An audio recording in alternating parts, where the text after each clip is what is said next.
धरती पर बैठल धरती माता के चरणों में प्रणाम करतानी। यूट्यूब के माध्यम से जितना गुरु भैया गुरु बहना हमारे वीडियो के देख रहल बानी, सबके गोड़ छू के गोड़ लागतानी। हमारा चैनल के सब्सक्राइब करब और वीडियो के लाइक करब और कमेंट में बताइब कि हमार भोजन आप सबके कैसन लागल है। हर हर महादेव।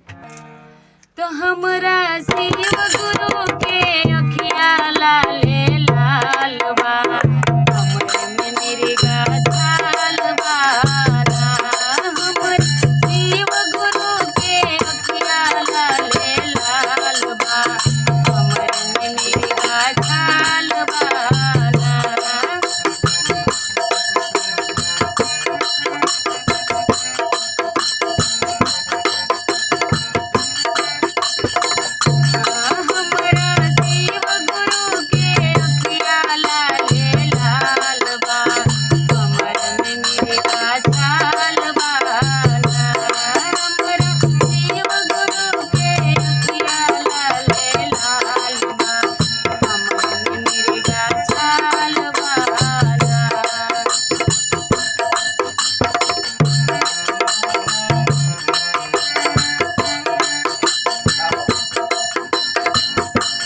गौरा करेली गोहार छोड़ी दी बसहा के व्यापार।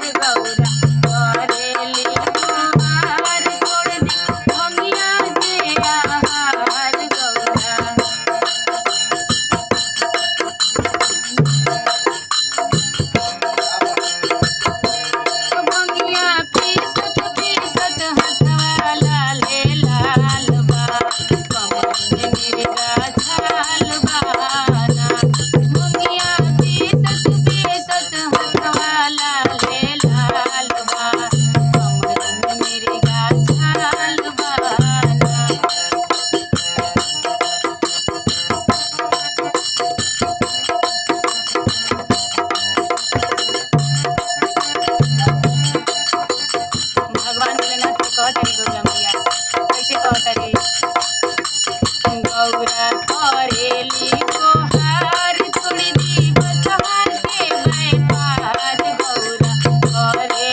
गोहार छोड़ी दी बसहा के व्यापार। गौरा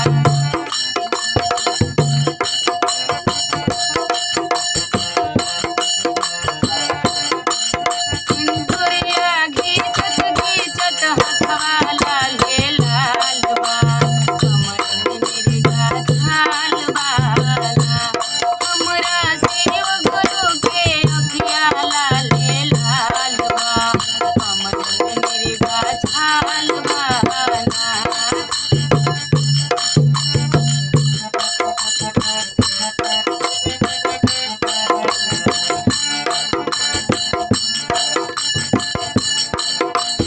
कहत भगवान से मैया कैसे कहता रे।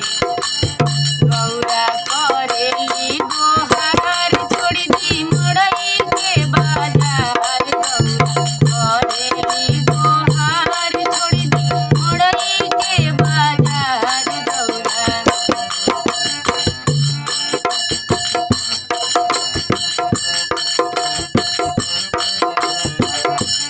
मड़ई लिपत लिपत हथवा लाले लाल बा, कमर में मेरी गाछाल बाना।